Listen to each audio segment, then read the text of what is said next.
As we continue north through North Canterbury, Amberley becomes the next natural stop.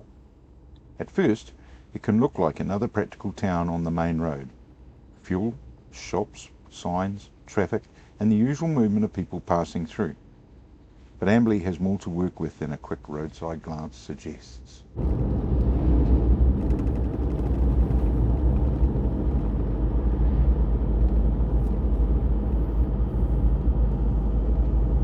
Amberley sits in the heart of the Hurunui district, with farming country behind it, vineyards and backroads nearby, and the coast not far beyond.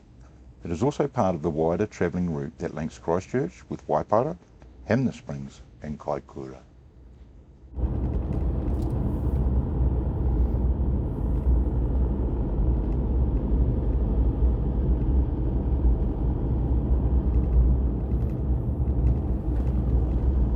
The story here is not one big dramatic event.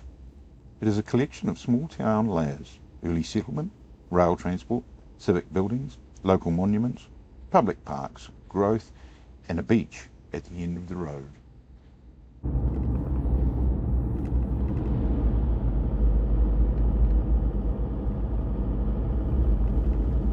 Amberley came into being in the 1860s, when land north of the Kaiapoi was subdivided and sold. The arrival of the railway in 1876 helped change the pace of the place, and the town expanded quickly after that.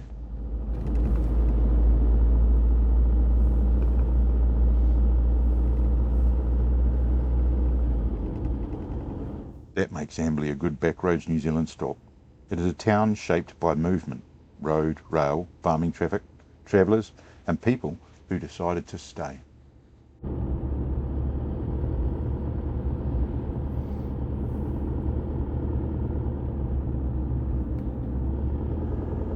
So today, Donald and I are not looking for one famous landmark. We are looking for the details that show how a small rural service town grew, remembered its past, and keeps adapting.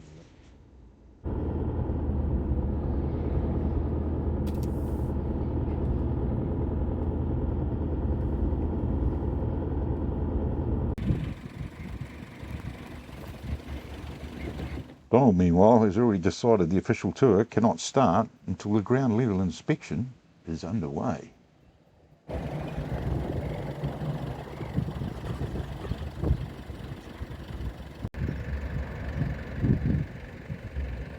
The railway keeps turning up in these North Canterbury stories for a reason. Like Rangiora and Kaiapoi, Amberley was shaped by transport.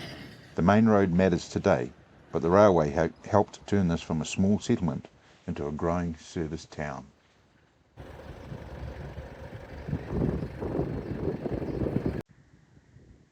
Here we get one of those slightly mysterious buildings I always like stopping for. The old courthouse is still here, but today it sits quiet and curtained, with only an owl for a hanging sign hinting at its later life. I could not clearly confirm what it is being used for now, so for this episode we will let the building do what old buildings often do: raise questions as much as answer them.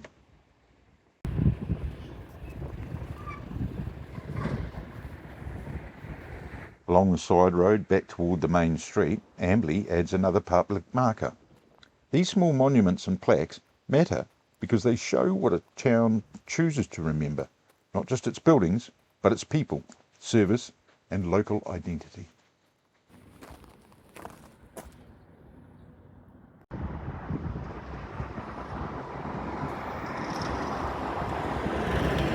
Then, beside the Hurunui district offices, the local story widens into a national one. The Charles Upham Monument honours Captain Charles Upham, VC and Bar. The plaques here describe a man shaped by a high country work, careful observation and physical toughness, skills learned while mustering and sheep herding, and later carried into the war. The statue, crafted by Mark White of Christchurch in 1997, shows Upham as the observer. For a road traveller, it's an easy place to pass without stopping, but it gives Amberley a real point of weight, a small town space holding a much larger New Zealand memory. Donald was not entirely sure whether the statue was part of the official welcoming committee, so further investigation was required.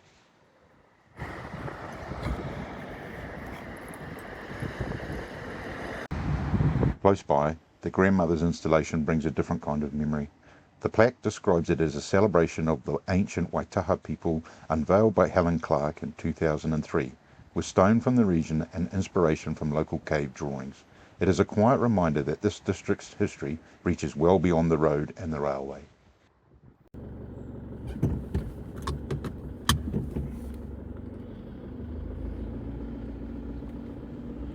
From there, the episode shifts into Amberley's community side. For a town of this size, the Domain area is impressive. The sports grounds, playground, open space, paths and community facilities all tell part of the story. These are not dramatic landmarks, and they are not usually the things people stop to film. But they show how a town works for the people around it. A good domain says something about local pride. It gives families somewhere to gather, children somewhere to play, clubs somewhere to meet, and travellers somewhere to pause. Amberley is still doing what rural service towns have always done, supporting the wider district, providing practical facilities and giving people a centre point. History is not only in old buildings, sometimes it is in the way a place keeps serving its community.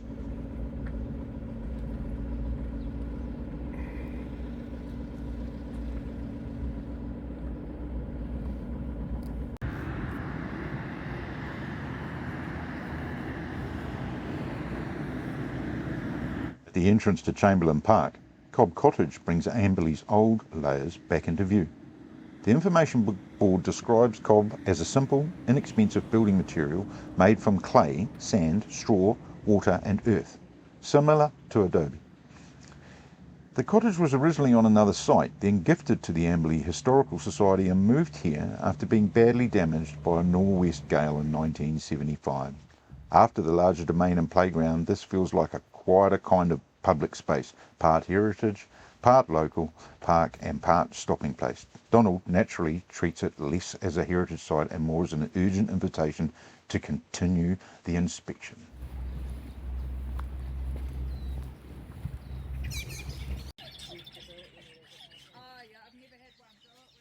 At the aviary, Donald paused to make inquiries with the local bird life. The birds appeared cautious but professional.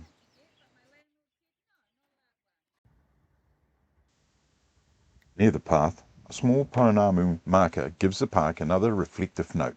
It is one of those local pieces that does not need a long explanation on screen. Donald stays beside it and we take the moment as it comes, another small place where landscape, memory and community meet.